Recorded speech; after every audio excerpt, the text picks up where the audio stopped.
This is How to Minwax. In this video, we're going to show you how to apply the two Minwax Design Series finishing waxes.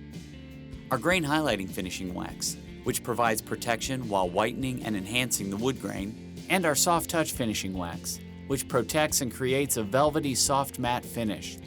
Both of these products can be applied to bare wood or layered over wood that's already stained or painted, as long as it does not have a protective top coat finish on it. Okay, so here's what you need for this project. A can of our Design Series grain highlighting finishing wax or soft touch finishing wax, medium to fine grit sandpaper, rubber gloves, a drop cloth, stir sticks, and a few lint-free rags. Ready to start finishing? Let's do it. There are 3 simple steps to applying our finishing waxes: prep, wax, and wipe. So we're going to start, of course, with prep. Sanding is only required if the wood is bare. If it's already stained or painted, you can skip this step. Before sanding, make sure the wood is clean and dry. Start with a medium grit sandpaper and increase grit as you go. You should finish with a 220 grit sandpaper. Then clean off all the sanding dust.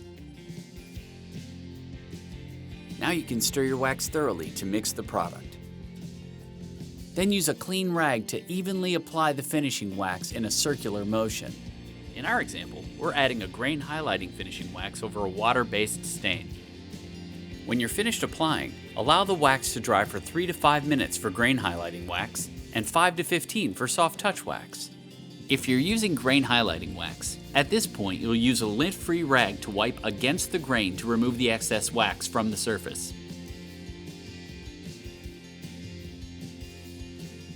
For soft touch wax, simply use the rag to buff the excess wax off. The direction does not matter. And we're done. No top coat needed because the surface is already protected by our Design Series finishing waxes. We recommend waiting 1 hour for waxes to cure before touching. So that's it. Simple process, designer results. Thanks for watching.